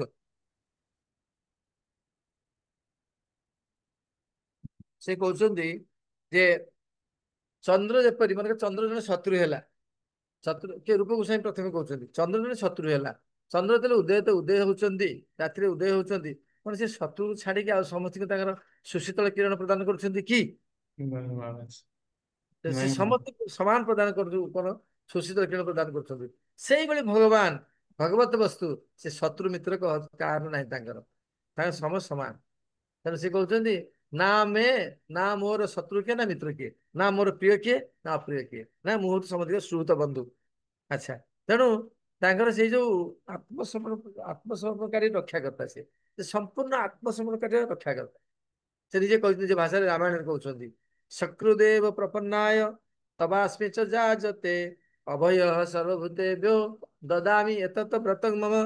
ବିଭୀଷଣ ବର୍ତ୍ତମାନ କଣ କରିଛି, ଶୋକଟା କୋଉଠି ଆସିଛି, ଲାଇନ କଟିଗଲା ରେ, ଲାଇନ କଟିଗଲା, କରେଣ୍ଟ ପଳେଇଲା, ଗଲା, କରେଣ୍ଟ ପଳେଇଲା, ଶୁଭୁଛି ମୋ କଥା? ଆଜ୍ଞା ଆଜ୍ଞା ମହାରାଜ, ଆଜ୍ଞା ମହାରାଜ। ମୁଁ ଭୂତ ହେଇଗଲାଣି, ଦେଖ ମୁଁ ଭୂତ ହେଇଗଲାଣି ତା ଭିତରେ, କରେଣ୍ଟ କଟିଗଲା, ମୁଁ ଆଉ କଣ କରିବି।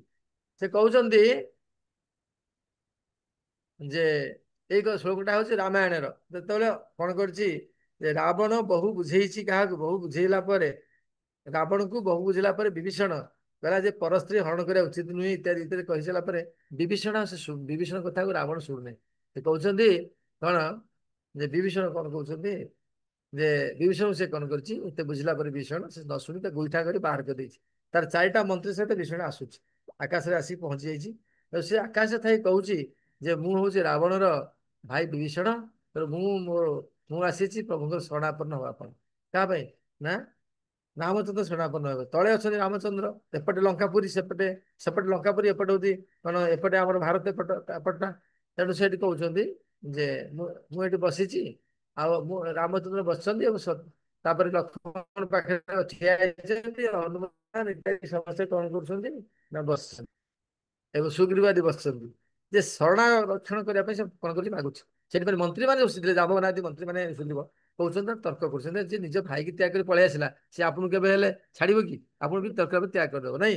ତାପରେ ଇଏ ଛଦ୍ମବେଶ ହେଇଛି, ଇତ୍ୟାଦି ଇତ୍ୟାଦି ତର୍କ ଚାଲିଛି। ତେଣୁ ବିଭୀଷଣ ଏତଦ୍ ଦ୍ୱାରା ପ୍ରମାଣିତ ହେଲା ଯେ ସେ କେବଳ ଶରଣାଗତ ନୁହେଁ। କିନ୍ତୁ ହନୁମାନ ବସି ଦେଖୁଛନ୍ତି, ଜାଣୁଛନ୍ତି କଣ କରାଯାଇପାରେ ଏଇଠି। ବିଭୀଷଣଙ୍କର ମାନସିକ ସ୍ଥିତି, ମୁଡ୍ ଆଣ୍ଡ ମିଶନ, ଉଦ୍ଦେଶ୍ୟ ଆଭିମୁଖ୍ୟ ହନୁମାନ ହିଁ ଏକା ଜାଣିଛନ୍ତି ନା ନାଇଁ, ଆଉ କିଏ ଜାଣିଛନ୍ତି କି? ଏମାନେ ଜାଣିନାହାନ୍ତି, କିନ୍ତୁ ପ୍ରଭୁ ସବୁ ଜାଣନ୍ତି। ସେଠି ସେ କିଛି କହୁନାହାନ୍ତି, ହସୁଛନ୍ତି। ସେ କହୁଛନ୍ତି ଦେଖ, ଯଦି ଶରଣାଗତ ଜଣେ ଆସିଲା, ଆମେ କେମିତି ଶରଣାପନ୍ନ ହେଲା, ଆମେ କେମିତି ନଦବା। ତର୍କରେ ତାକୁ ଖଣ୍ଡନ କରିଦେଉଛନ୍ତି। ତର୍କ ଖଣ୍ଡନ ହେଲା ପରେ ପ୍ରଭୁ କହୁଛନ୍ତି ଶକ୍ରୁଦେବ ପ୍ରପନ୍ନାୟ, ବହୁତ ବଡ ଟପିକ, ମୁଁ ଆପଣଙ୍କୁ ମାନେ ସଟକଟି କହୁଛି ସକୁତୁରୁ ଏବେ ତପନାୟ ତବାସ୍ମି च ଯାଜତେ। ଥରେ ମାତ୍ର ଯେ କହିଛି ଏ ପ୍ରଭୁ ମୋର କେହି ନାହାନ୍ତି, ମୁଁ ଆପଣଙ୍କ ପାଖରେ କଣ ଶରଣାପନ୍ନ, ତେଣୁ ମୁଁ ତାକୁ କଣ କରିବି ସର୍ବପ୍ରକାର ସର୍ବଭୂତ ଭ୍ୟୋ ସବୁ ପ୍ରକାର ମୁଁ କଣ କରିବି ତାକୁ କଣ କରିବି ସୁରକ୍ଷା ପ୍ରଦାନ କରିବି। ଏଇ କଥା ଯେତେବେଳେ କୁହାହେଲା ସେଇ ସମୟରେ ହନୁମାନ କଣ କରିଛି ଜୟ ଧ୍ୱନି ଦେଇକିରି ଆକାଶ ଉଡି ଯାଇଛି ଏବଂ ଯାଇକିରି କଣ କରିଛି ନା ଆଣିଛି କଣ ହେଲା ତା ପାଛଟି ଆଣିଛି ବିଭୀଷଣକୁ। ଆଣିଗଲା ପରେ ତା କଣ କରିଛି ନା ରାଜତିଳ କରାହଉଛି ଲଙ୍କାର ରାଜାର ପାଣିରେ କଣ କରୁଛି ରାମଚନ୍ଦ୍ର ବିଭୀଷଣ ଲକ୍ଷ୍ମଣ କହୁଛି ତୁ ଲଙ୍କାର ତିଳ କରିଦେ।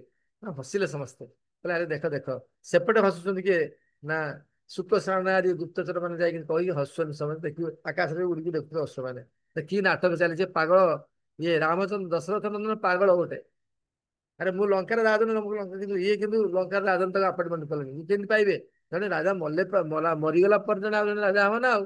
ଏଇ କଥା ବି ମଧ୍ୟ ପଚାରିଛନ୍ତି ନିଜ ମିତ୍ର ମାନେ ଯେ ପ୍ରଭୁ ଆପଣ ଶରଣାଗତକୁ କହିଲି ଲଙ୍କା ରାଜନ ଆଡଭାନ୍ସ କରିଦେଲେ ଆଚ୍ଛା ସେ ଯୋଉ ଲଙ୍କେଶ ବା ଲଙ୍କାପତି ରାବଣ ଯଦି ଆସେ ଆପଣ ଶରଣାପନ୍ନ ଆପଣ କଣ ଦେବେ?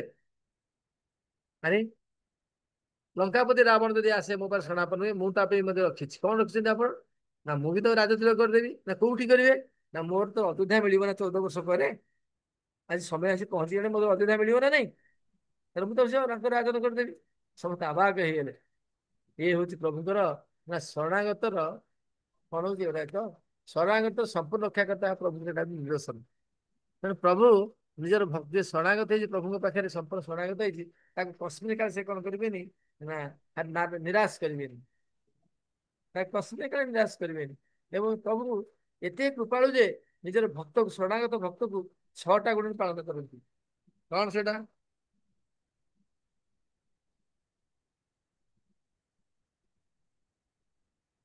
ଗୋଟେ ଶରଣାଗତ ଭକ୍ତକୁ ଭଗବାନ କଣ କରୁଛନ୍ତି 6ଟା ଗୁଣରେ ପାଳନ କରୁଛନ୍ତି। ଶୁଣ ଏଇଟା ଶୁଣିଲେ ତମର ପ୍ରଭୁଙ୍କ ପାଖରେ ଶରଣାଗତ ହବାର କଣ କରିବ ମନୋବୃତ୍ତିରେ ଆହୁରି ତୀବ୍ରତା ହେଇଯିବ ଯଥା ବାତ୍ସଲ୍ୟାତ୍ ଅଭୟ ପ୍ରଦାନ ପଦ୍ୟାବଳୀ।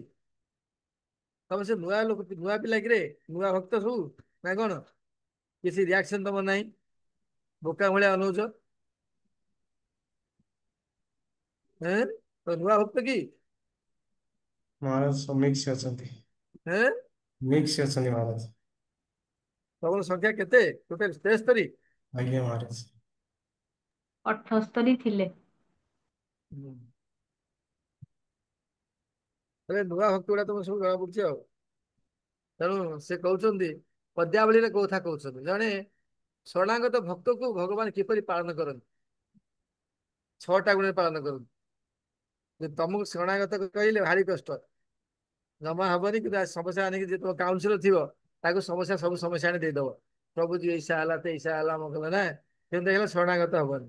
ଭଗବାନ କହୁଛନ୍ତି ଯେ ପ୍ରକୃତ ଶରଣାଗତ ମୁଁ ତାକୁ ସମ୍ପୂର୍ଣ୍ଣ ଭାବେ 6ଟା ଗୁଣରେ ପାଳନ କରେ କଥା କଥା କଥା ବାତ୍ସଲ୍ୟାତ୍ ଅଭୟ ପ୍ରଦାନ ସମୟାତ ଆର୍ତି ନିବିପଣାତ୍ ଔଦର୍ଯ୍ୟାତ୍ ଅଘୋଷଣାତ୍ ଅଗଣିତ ପଦ ସେୟ ପଦ ପ୍ରପଣାତ୍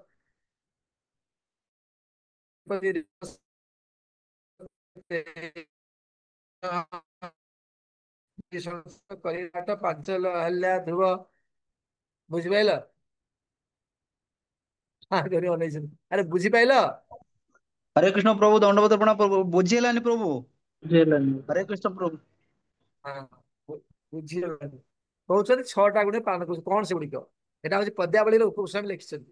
ସାଦୃଢ ଛନ୍ଦ ହଉଛି ସାଦୃଢ ବିକ୍ରୀଡିତ ବାତ୍ସଲ୍ୟାତ୍ ଅଭୟ ପ୍ରଦାନ ସମୟାତ୍ ଆର୍ତି ନିବିପଣାତ୍ ଔଦର୍ଯ୍ୟାତ୍ ଅଘୋଷଣାତ୍ ଅଗଣିତ ସେୟ ପଦ ପ୍ରପଣାତ୍ ସେବ୍ୟ ଶ୍ରୀପତିରେବ ଶ୍ରୀପତିଙ୍କର ସେବା କଲେ ସର୍ବଜଗତ ମତେ ସର୍ବଜଗତ ସାରା ଜଗତରେ ଏହା କଣ ଅଛି ଯତ ସାକ୍ଷୀଣ ଯୋଉମାନେ ସାକ୍ଷୀ ସେମାନେ କିଏ ପ୍ରହ୍ଲାଦ ବିଭୀଷଣ କରିରାଟ ମାନେ ହସ୍ତି ପାଞ୍ଚଲ୍ୟ ଅହଲ୍ୟା ଧୃବ ପାଞ୍ଚଲ୍ୟ ଅହଳା ଧୃବ ଏଇ 6 ଜଣ ସାକ୍ଷୀ।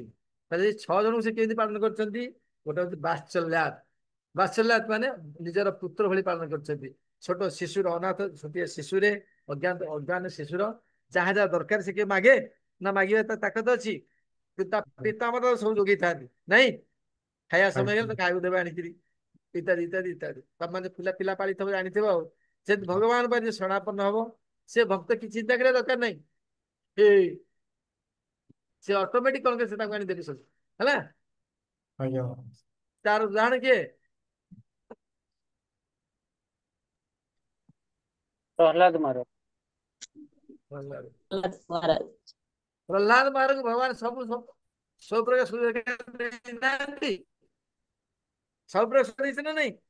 ଯେମିତି ମାତା ପିତାକୁ ପିତା ମାତା ଅଜ୍ଞାନ ସବୁ ପ୍ରକାର ସବୁ ଦିଅନ୍ତି, ସେମିତି ଦେଇଛନ୍ତି ନା ଦେଇନାହାନ୍ତି? ଆଜ୍ଞା ଆଜ୍ଞା। ଆଁ ଆଜ୍ଞା ଆଜ୍ଞା ଦେଇଛନ୍ତି। ଧୀରେ ଧୀରେ ଆଜ୍ଞା କଣ ମହାରାଜ କହୁଛି ଆଜ୍ଞା, ଦେଇଛନ୍ତି। ଧୀରେ ଧୀରେ କାଳେ ଭୁଲ ହେଇଯିବ କି? ଆଜ୍ଞା ମହାରାଜ ଦେଇଛନ୍ତି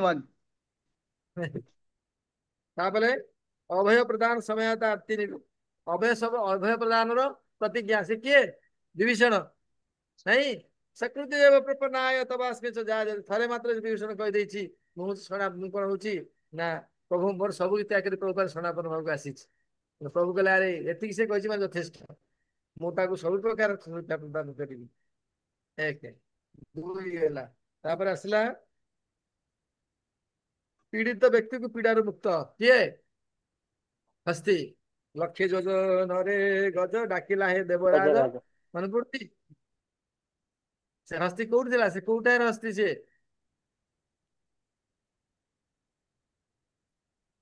ଜଳରେ ଥିଲେ। ଇଣ୍ଡିଆ ହସ୍ତି ନା ଆମେରିକା? ଆଁ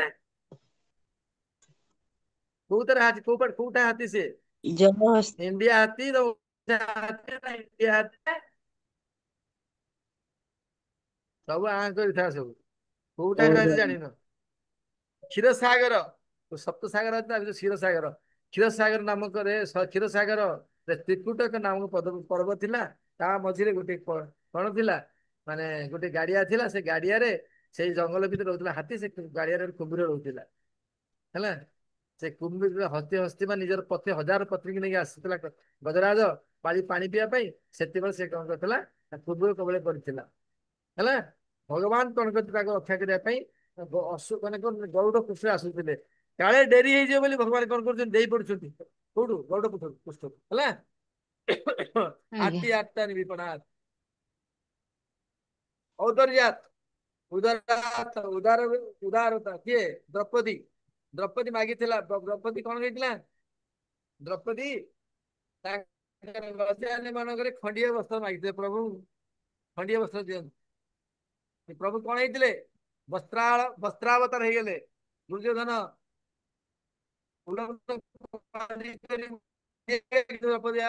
ହାଲିଆ ହେଲେନି। ଦ୍ରୌପଦୀ କପଡା ସରିଗଲା, ସରି ଜୋର ବର୍ଷା ହଉଛି। ତାପରେ ହେଲା ଅଗଣିତ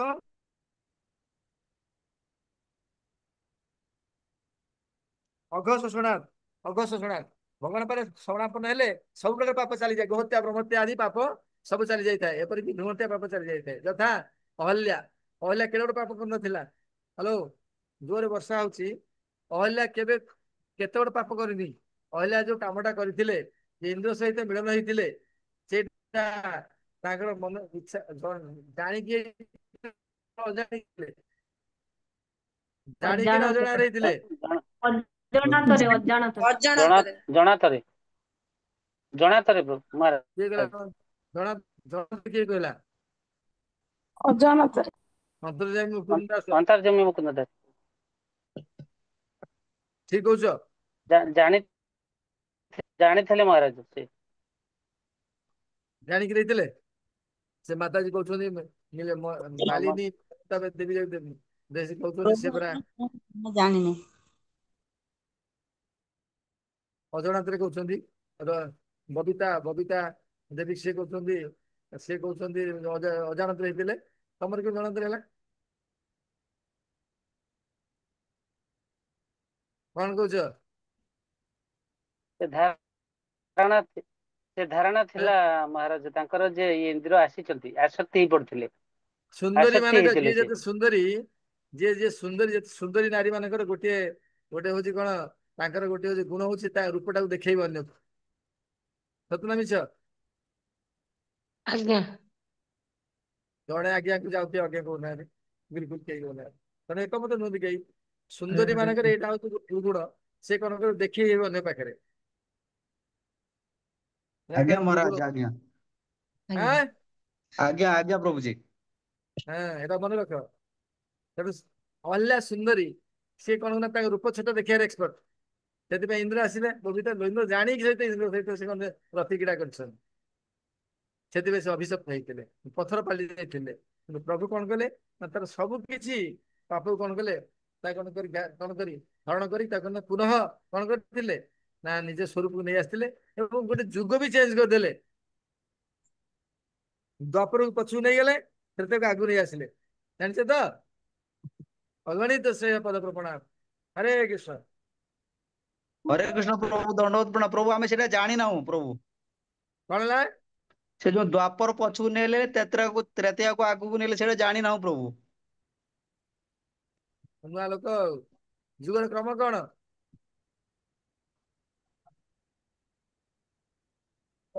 ହରେ ଦଣ୍ଡବତ ପ୍ରଣାମ। ସତ୍ୟ ତ୍ରେତୟା ଦ୍ୱାପର କଳି। ସତ୍ୟ। ତ୍ରେତୟା ହଁ। ଦ୍ୱାପର କଳି। ତମେ କଣ ମ୍ୟାଥମେଟିକ୍ ଉଲ୍ଟା ପଡ କି ତମେ? ଗଣିତ ଉଲ୍ଟା ପଡ ନା କଣ?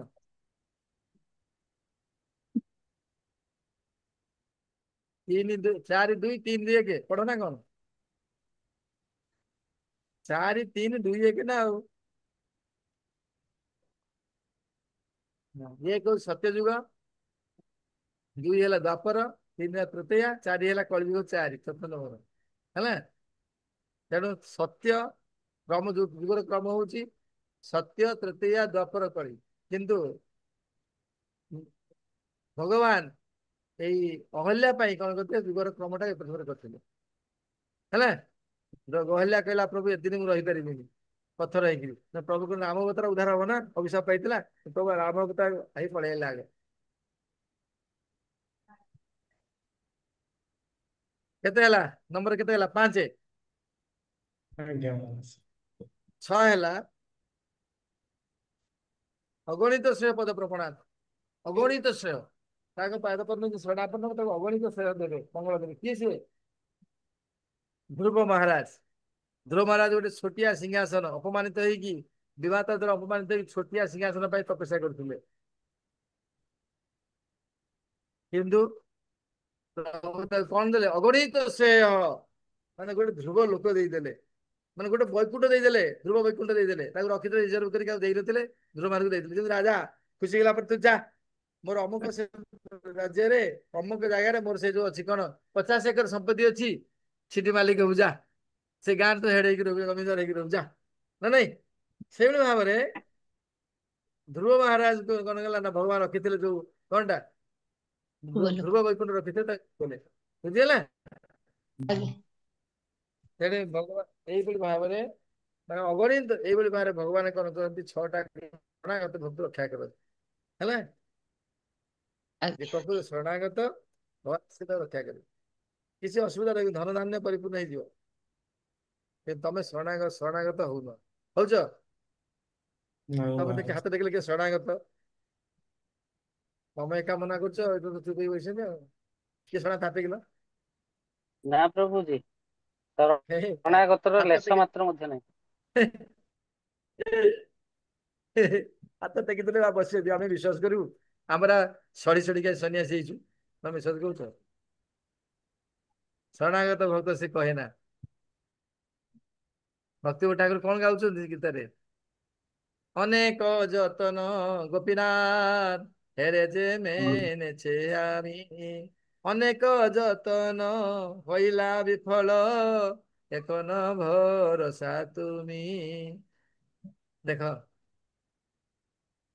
ଏଡ ବଡ ଆଚାର୍ଯ୍ୟ ସେ କଣ କହୁଛନ୍ତି? ମୁଁ ଅନେକ ଯତ୍ନ କରିଛି ଆପଣଙ୍କୁ ଭଜନ କରିବା, ମୋର ହଉନି। ପ୍ରଭୁ ମତେ କୃପା କର। ତମେ ହାତ ଟେକି ଦଉଛନ୍ତି। ନା ପ୍ରଭୁଙ୍କର ପାଖରେ ଯେଭଳି ଭାବରେ ଶରଣାଗତ ଭାବରେ ମୁଁ ସେଇଭଳି ଭାବରେ ଶରଣାଗତ ହେଇନି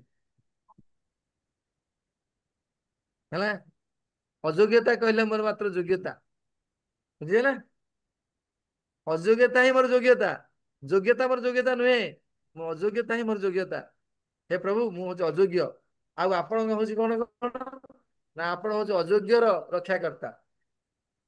ତେଣୁ ଆପଣ ମତେ କୃପା କରନ୍ତୁ। ଆପଣ କୃପା ହିଁ କେବଳ ମୋର ହଉଛି କଣ ଏକମାତ୍ର ପାତ୍ର, ଆଉ କିଛି ନାହିଁ। ଏଖନ ଭରସା ତୁମି, ଆଉ କେହି ନାହିଁ ମୋର।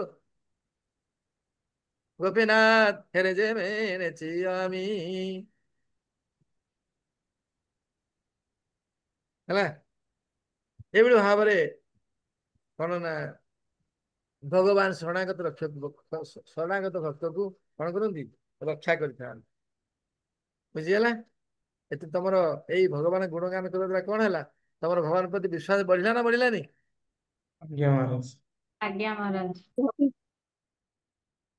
ସମସ୍ତେ ମାଳା କରନ୍ତି କିନ୍ତୁ ସକ୍ସେସ୍ ହେଇପାରନ୍ତି କାହିଁକି? ନା ମନ୍ତ୍ରରେ ବିଶ୍ୱାସ ନାହିଁ। ବିଶ୍ୱାସ ନାହିଁ। ଯାହାର ଯେତେ ମନ୍ତ୍ରରେ ବିଶ୍ୱାସ ସେତିକି ସମାପନ୍ନ ହବ। ହେଲା ତାକୁ ଭଗବାନ ସେଠି ସାହାଯ୍ୟ କରିବେ। ତାର ବିଶ୍ୱାସ ହବ କେମିତି?